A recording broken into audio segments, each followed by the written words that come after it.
Hello everyone and welcome back to the channel. Today, we're diving into one of the most useful and common tenses in English, the present continuous. You might also know it as the present progressive. By the end of this video, you'll be using it like a pro. So, what exactly is the present continuous? We use it to talk about actions that are happening right now, at this very moment. Think about it. What are you doing right now? You are watching this video. I am talking to you. These actions are in progress as we speak. The basic structure is super simple. All you need is the subject, the correct form of the verb to be, am, is, or are, and the main verb with ing at the end. For example, I am speaking. You are listening. He is learning. See? Subject, be verb, and the ing verb. Let's practice a bit.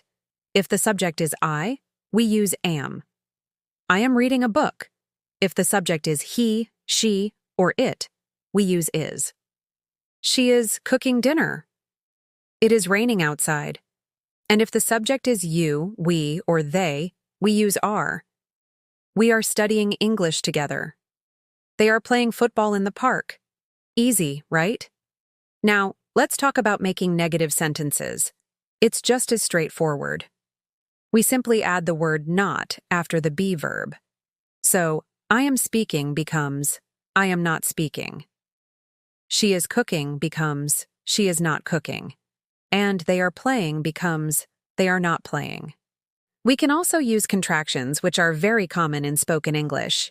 Is not becomes isn't. So, he isn't watching TV. Are not becomes aren't. We aren't going out tonight.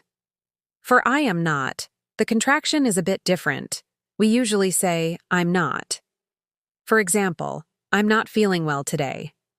Using contractions will make your English sound much more natural and fluent. So, how do we ask questions with the present continuous? Again, it's all about word order. We just switch the subject and the be verb.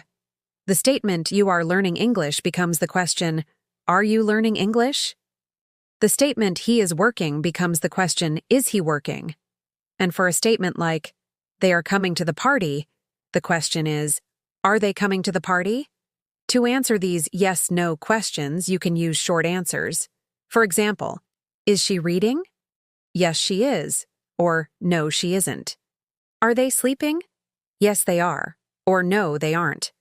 We can also ask more detailed questions using question words like what, where, why, who, and how. These go right at the beginning of the sentence, before the be verb. For example, what are you doing? Where is he going? Why are they laughing? Notice the structure. Question word, be verb, subject, and then the ing verb. Let's try one together. If you want to know the reason someone is running, you would ask, why are you running? If you want to know what I'm eating, you'd ask, what are you eating? Practice forming these questions. They are incredibly useful in everyday conversations. Now, a quick note on spelling.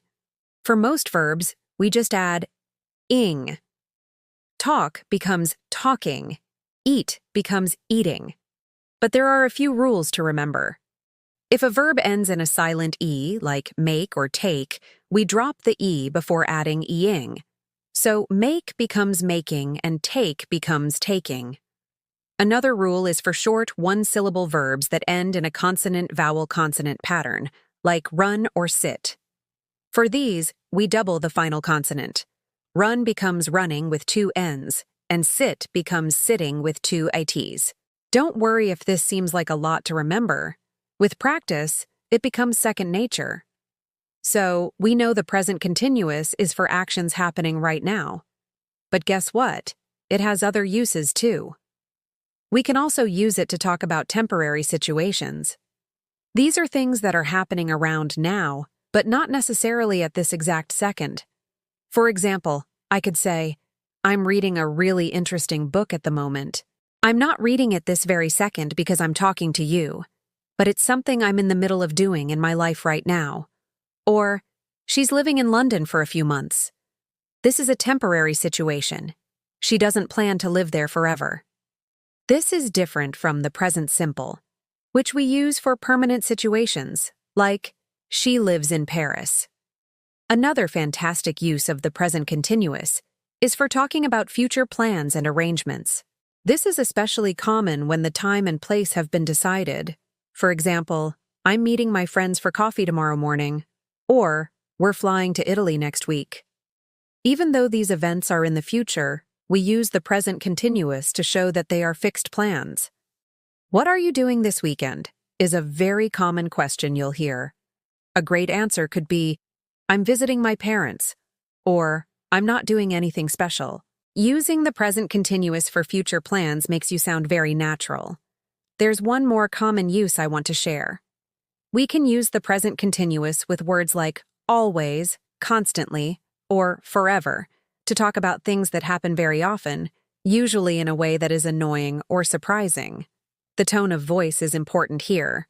For example, my brother is always borrowing my clothes without asking. This implies that it happens too often and it annoys me. Or, she is constantly checking her phone.